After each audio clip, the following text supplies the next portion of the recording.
Okay, we are back. And in honor of Mother's Day and because I promised my cousin Joy, we're gonna be making my mom's enchiladas. But not quite my mom's enchiladas. Because if you've ever made my mom's enchiladas, you know that they are pretty heavy. Listen, God bless my mom. She was a wonderful human being and a terrific cook. And if you look at the page on her, this is her cookbook. And if you don't have a copy of it or you'd like some recipes, you message me on Facebook. I'm happy to get you what you need. But the most used copy, the most used recipe in the book is for enchiladas. I like to serve them with beans and rice. And so we're gonna do the beans and rice. So there's kind of 3 in 1 here. But mom's enchiladas used a lot of oil. And my girlish figure just won't allow me to eat all that oil. So listen, the cookbook stank, my apron stank, get used to it. Again, this is not an audition for fame. This is so my kids and my family can go back and see what I did and how I did it. And frankly, if my kids didn't see this apron, they'd think something was terribly, terribly wrong. So I'm gonna grab a hot pad because I am gonna be working with hot water. How I do my beans is I have rinsed and washed and carefully gone through. This is 2 pounds of black beans. I have not soaked them. They're going in my Instapot. So love the Instapot, makes life easy. So 2 pounds of beans. They are going in last because I've got to make the broth that they're going to cook in because that is everything. I'm going to give you as close to the recipe as I can. I'm going to tell you how I do it as close as I can this time, okay? And then we'll kind of go from there. So what I do first and foremost is I have my hot water boiler has 1.8 liters of water in it. And when I do 2 pounds of beans, guess what? It takes about 1.8 liters of water, which is about perfect. It makes a nice broth to the beans. Now, my children, some of them like to take these and they like to put about 1/3 of them in a blender and blend them and then add that thickened bean broth back into the beans and serve them like that. My wife prefers to have the beans and the broth. My wife gets what she wants. So that's the way I do it. If you like broth and beans, dude, go ahead. If you want to refry your beans, let me give you a hint. Get a potato masher, put a little lard in a pan, and refry these bad boys. It's a great start. So the first thing I do is I get some chicken bouillon. Yes, Rob Nielsen loves Knorr chicken bouillon. I also love the Maggi, M-A-G-G-I, yellow bag. They sell it at Walmart. They were out, I got this. So, chicken bouillon like this, it's easy. Guys, I'm not buying $7 boxes of chicken broth at the store. It's not how I live. So I got a lot of people to feed. I cook a lot. I go through a lot of stuff. So I have made the broth how it looks kind of cloudy. I'm gonna taste it because I taste everything, right? It's really good. So what I'm looking for here, I don't think I can show it to you. Here's what I'm looking for from a taste perspective. It's a cold day outside, it's raining, and I want something kind of warm and nice and fulfilling. That's what I'm gonna go get a cup of nice warm chicken soup, right? Or you got a cold, something that's gonna hit your soul. Not super salty, but certainly not weak. I want it to taste like chicken soup without the noodles and the chicken and the vegetables. That's what I want. That's exactly what that's supposed to taste like. And if you don't have that in your brain, well, you need some help. Go to a good restaurant, get some good chicken soup, strain it, drink that. But that's exactly what you need this to taste like. Rob, did you just put the spoon you tasted with back in the broth? Yeah, I did. It's going in a pressure cooker. Relax. It's my family. Now, there are some things I try and add if I have them every time. If I had a fresh lime, I'd be squeezing a fresh lime into this. I don't have a fresh lime. It's not going in. But I do add, and it adds a little more salt, but that's okay because the beans do need it, 3 packets of sazon. Sazon, Goya. If you can't find it at Walmart, and some carry it and some don't, I get this at my local store. It's called La Unica. They carry it. Wonderful stuff. I add about a tablespoon of freshly ground, and I did just freshly grind this before this, but you didn't need to hear all that. Freshly ground cumin, right in there. I would again squeeze a lime in here, and I forgot to grab them so they're not going in on camera, but I am gonna put 2 bay leaves in this. And then I'm gonna add some of this chili powder, not a lot. Now, let's talk about this chili powder because it's kind of important. Mom's cookbook for the enchiladas uses this chili powder too. And I'm gonna read this to you because it's important, okay? It says, I use 1/2 New Mexico chili powder and 1/2 California chili powder. Now, having grown up in Arizona and California, you could go in a store and buy New Mexico chili powder and California chili powder. I can't tell you the last time I walked into a store and found New Mexico chili powder or California chili powder. They just don't exist. So what I have taken to doing over the years is I found some chilies that I like to work with. Guajillo chilies, pasilla chilies, ancho chilies, the dehydrated peppers that you get at the tienda. I take them, I de-seed them, I dehydrate, make sure they're good and dehydrated, dry them in the oven more if I need to, and then I put them in my coffee grinder and I grind them into powder. I use those chilies because they're a little milder, they're not super hot. If you're using chili de árbol, the little ones, or there's some other chilies that are going to be super hot. If you're using dried serranos or dried jalapenos, rather than dried poblanos, etc., or dried Anaheims, you're going to end up with a really spicy mix, therefore hotter enchiladas and hotter beans. If you like hotter, do you, right? Again, like I always say, that's what you want to do, that's what you do. But my kids need to know that that's what I've been doing to make my mix. So, ancho, pasilla, guajillo. I'm gonna grab another spoon because that one's wet. And I'm gonna go like literally, if you got a measuring spoon out, about a teaspoon, not a lot, okay? Because these suckers will get really hot really quick and nobody will be happy. So, I'm gonna take a break, I'm gonna edit out right here. I'm gonna add the beans in, grab 2 bay leaves and add them. I'm gonna get the pressure cooker going, and then I'm gonna come right back and we're gonna talk about enchiladas, okay? Be right back. Okay, so beans are in the pot. By the way, I added about a teaspoon of granulated garlic and a teaspoon of granulated onion, which I forgot. You can add fresh onion, it's wonderful stuff. Listen, if you forget the onion, if you forget the garlic, it's not a big deal. They're great. If you get the sazon and the cumin and the other right, you are in good shape. Let's talk about Mom's recipe. Let's just start there, okay? Mom started out with a cup of oil and a cup of flour. Guys, in nobody's world is that healthy. So a few years ago, when I was trying to do keto, and I was like, hey, let's figure out a better way to do this. I found Xanthan Gum, okay? So this is the 8 cups of water that it calls for with about 3/4 of a teaspoon of Xanthan Gum and a hand blender, and just sprinkle in the Xanthan Gum and blend it. And it kind of makes it thick. You let it sit a few minutes and it thickens up.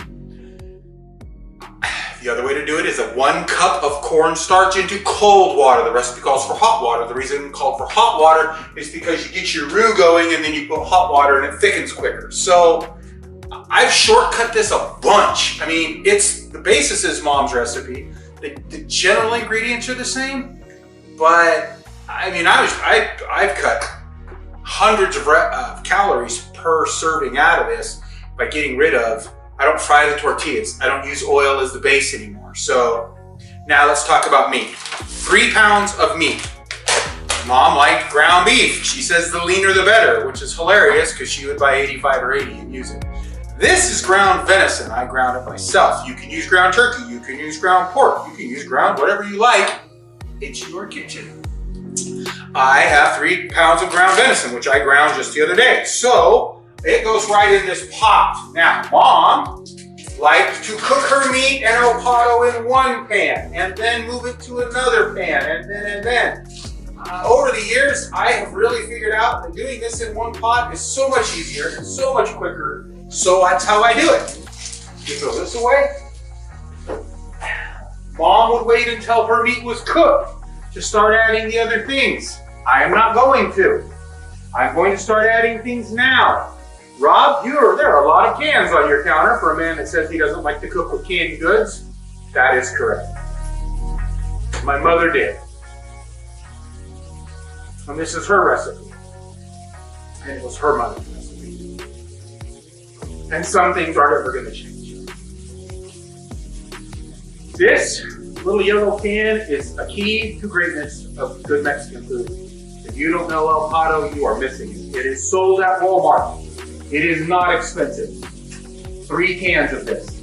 Now, I brought out the green one and the red one to show you they make it hotter. I like those. Other people don't. The yellow is great. I am going to add my 3 cans of yellow right now, stir it into the meat, let it cook all the way in, because I can. Mom would not have done this. My mother would have questioned my sanity for doing this. But I'm here to tell you, it works just fine. I've done it 100 times. If any of my siblings are watching this and wondering how my mother isn't taunting me, I don't know. I'm literally getting this in here, breaking the meat up with the sauce in it, and I'm going to turn the heat down. I'm going to put a lid on this, and I'm just going to let it cook down. Guys, it cooks down, and it's done, and it's easy. Mom would like to have cooked that meat down and browned it and rinsed it and done all sorts of things. I do leave the fat from the meat itself in, because that is good beefy flavor. That I want. I'm not getting a whole lot out of vegetable oil, so I'm not seeing a whole lot of need for it. All right, that is in. Make sure we get all the goodness out of this. Turn it down so it doesn't get aggressive. Throw these away. I'm going to tend to this a little bit for the first few minutes until we can get it kind of moving. Ensure that it's not going to burn. Don't want to burn anything. Oh yeah, we're working right along. Everybody's happy. So, then, that would be in one pan. Then in a second pot, which would be this pot, Mom would add a cup of flour and a cup of oil. Then she would add 8 cups of hot water, and she would add a tablespoon of this chili powder. Then she would throw the 8 cups of hot water into the flour and oil, which would then create a roux, which would then thicken, and that would be the basis for the gravy for the enchiladas. These are not pan enchiladas, by the way. These are stack style enchiladas. I'll show you all that. Over the years, I figured out that my chili powder is a little hotter than Mom's was. So I don't do a heaping tablespoon. I kind of do about a heaping teaspoon. And I can just add it right there. It's fine. I don't have to. I can throw it in the pot if I wanted to. Mom really had a thing for detail and sequence. So if you've ever read her cookbook, you'll know that. Then, once that's cooked, this goes in. Then Mom would add three 8-ounce cans of tomato sauce. Well, I don't want to spend the money on 3 8-ounce cans of tomato sauce. So I add 1 29-ounce can of tomato sauce. Well, that's 5 extra ounces of tomato sauce. Yes. Yes, it is. I don't know what to tell you. It also includes a can, I kid you not, of condensed tomato soup. Listen, I didn't write the recipe, I just grew up on it. It's freaking delicious, so it is what it is. Then Mom calls for 1 small can of Ortega green chili salsa. Again, I haven't seen one in the stores out here in the East Coast forever. So over the years, I've learned that this Herdes is fantastic. Now, mild, medium, hot. I don't do the hot because I don't want to burn anybody's face off. Today, they had this lovely roasted salsa, which gives it kind of a smoky flavor. And I got the medium. It's great. I'm not using the red or green. Those are just sitting there. So that goes in. And then we build the enchilada. I mean, literally, this goes in, this goes in, this goes in, this goes in. We stir it up, and we're done. The sauce is made. It's really, really that easy. So it's a great, easy, quick recipe. If you need something that goes together for dinner quickly, this really goes together in about 15 or 20 minutes. It's not hard. If people think you cooked all day because it really does taste like that, but here's the secret. You didn't. I mean, you fried some meat, put some sauce in it with it. Now, Mom would take these tortillas and she would fry them individually in oil, soften them, and then lay them on paper towels. I grew up that way. Does it taste great? Yes. Is it greasy and oily? Yes. So instead, what I do is I take a stack and I count. A normal person, like tonight, I will eat 2 tortillas stacked. And if I'm really, really, really hungry, a third. Someone who is abnormally hungry, or perhaps has a penchant for enchiladas like my friend Brian Belknap, who may be watching this one day, ate 4 stacks. It was a feat of prowess of eating I never want to see duplicated. It was very, very impressive. But a stack of 4 of these will fill a plate, especially with rice and beans on the side. So an immense amount of food. So what I'm going to do is I'm going to finish browning off the meat. I'm going to add the tomato sauce, the tomato soup, the salsa, the water that's thickened into a gravy. Let me show you. I mean, when I tell you, it is thick, and the chili powder. I'm going to stir it all together. Okay. When that's done, then I'll heat through the tortillas, and I'll come back and we'll record, and I'll show you how we build a plate.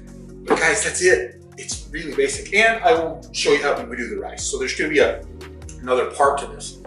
It is not hard. To build the plate, we're going to put down a tortilla. We're going to put a scoop of a ladle of the sauce on it. We're going to put down some shredded cheddar cheese and some diced green onions. Then another layer just like it. Now, my family loves them topped with a fried egg. If you like fried eggs, this is going to change your world. If you don't like fried eggs, this is probably going to change your world. The only person I know at this point that doesn't like a fried egg on it is Kathy Baker, and that's just because she doesn't like runny egg. They're really good that way. In fact, many people I know get up the next morning and make enchiladas so they can have their eggs as breakfast as enchilada style. It's truly good something. So again, if you want the basic recipe that Mom wrote and you want to make it old style, message me on Facebook. You can follow us on the YouTube channel. You can go to the Facebook channel or the Facebook page, Rob's Food Passion, and send me a message, and I'll be happy to either send you just this recipe, or if you want a copy of the cookbook. My mom would be thrilled to know that people wanted to follow the recipes. So let me check this, see what else I can add. If I can add, I think we're getting really close actually, because these just cooked through. Yeah, this is really close. It doesn't take very long to cook a little bit of hamburger with a lid on it and some sauce. It just does need to cook down. So I'm going to take the lid off of it, let it cook. No, we're going to put the lid on, because if I don't, my stove's going to be a mess. So I'll come back in a few minutes. This will all be in here. 8 cups of water that has been thickened. Now again, if you didn't want to use the xanthan gum, you could literally take cold water, add a cup, 3/4 of a cup's a little thin, but a cup of cornstarch and whisk it in. Be sure to whisk it before you pour it in, because if you leave a lump of cornstarch in the bottom of your measuring cup, you're in trouble. About a heavy teaspoon of chili powder, depending on yours and how you make it. Big can of tomato sauce, a can of tomato soup, and a jar of salsa. And you're done. Dinner is served. So I'll be back in a few minutes and we'll finish it up. Okay, so final assemblies, kind of getting to the end of it here, but we got to put the rice together. Rice is super easy. For years and years and years, I couldn't figure out what I was doing wrong, and then I found Sazon. So about 5½ cups of chicken broth, and again, I just same, just like you would want to sip it out of a mug. Not too salty, just lovely chickeny flavor. If you want to use beef, use beef. I use chicken. So 3 packets of sazon, and I used 5½ cups of rice to 3 cups, or 5½ cups of water to 3 cups of rice. And I washed my rice very, very well. Rinsed it until it came clean, and then I strained it. This is jasmine rice. You can use basmati rice. You can use long grain rice. You can use short grain rice. You can use whatever rice you want to use. You're not affecting my life. This water was boiling. I boiled it to make the broth, so it already is really hot. if your water is not hot, boil your water before you add your rice. This is going right on this hot, super hot front burner, and it's going to like immediately start bubbling again, which it did. So lid on down to about 2.5, 3 on my stove. But Rob, what is it on my stove? I don't know. Buy me a plane ticket, I'll come out, I'll cook on your stove, I'll figure it out, I'll tell you all the settings. I don't know until I do that. It might be 4 on your stove. But I will tell you that at 2.5 or 3 on my stove, if I set this timer for 16 minutes, that will be just about perfect rice. And we'll check it, and I'll show you, because we'll fluff it up. It'll be wonderful. So, what's gonna happen now is that I'm going to clean up. I've diced my green onions. Simple, right? I got a little sour cream in case it's too spicy for someone. You throw a little sour cream on top. My mother-in-law always needs sour cream because a lollipop is too spicy for her. I'm gonna fry a few eggs because people love the fried eggs. Like I said, I've got grated cheese ready to go. Tortillas. I counted out some tortillas, 2 or 3 per adult, 4 for the teenage boys, and I put them in a little foil pack like this, and they are going into a 350-degree oven right now. They're gonna be in there for about 10 or 15 minutes. That softens them and warms them, just like the hot oil, without all the extra calories for you carb conscious or fat conscious people in the world, which I clearly am not. But Mom was a fryer from way back. So in a few minutes now, when the rice is finished, when the beans are finished, the beans have 19 minutes, everything's gonna finish all at once. When it does, I will assemble a plate. I will show you how to assemble a plate. Feed people, you will see it. Probably have someone take a picture so there's a thumbnail of actually what a plate looks like. And then we'll do it back, okay? So, give me just a few, and then you'll see the sauce, and you'll see everything, and we'll go through how to do this, okay? The sauce tastes fantastic. By the way, 1 tablespoon of salt. It says it in the recipe, I didn't say it here, but there's a tablespoon of salt. Then it says stir it and let it come to a boil, take it off the heat or put it on very low heat, and then adjust your seasonings. And then Mom, in her most humble way, said, but you won't need to. Yeah, sometimes you do.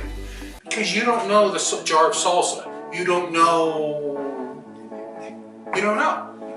So, taste as you go. Rule number 1, right? I always taste. And this one needed a little more salt. So, it tastes fantastic. It's a little bit spicier than my mother-in-law's gonna like. It's right where I want it though. So, fantastic. See you in just a few minutes.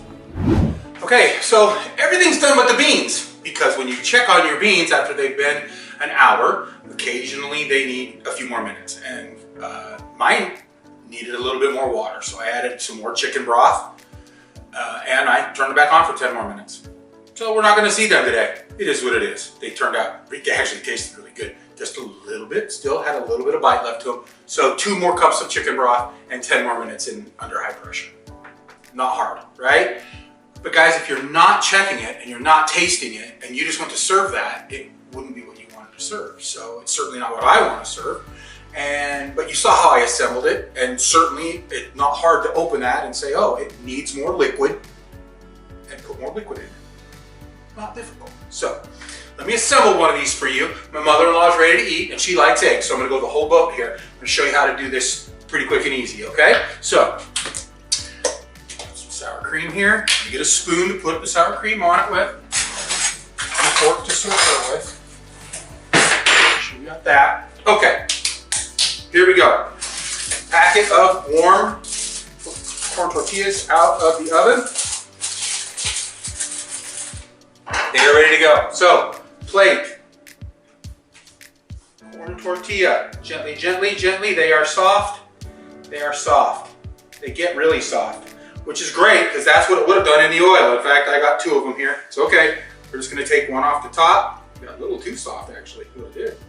It's all right. It's all right. We got it. Doesn't matter. It's all going to the same place. No need to get wrapped around the axle. It likes to crumble a little bit. Not a big deal. I'm going to gently lay that one right back down there. So, ladle. Sauce. I put down a scoop of sauce. This is a little thinner this time. Sometimes it's thicker, sometimes it's thinner. If you want to thicken it, guys, you could add a little slurry of cornstarch to that. You could add a little more xanthan gum. I wouldn't at this point, it'd be difficult. So I would add a little cornstarch slurry and heat it up.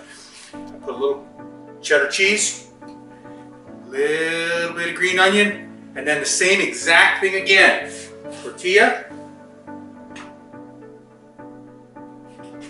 sauce,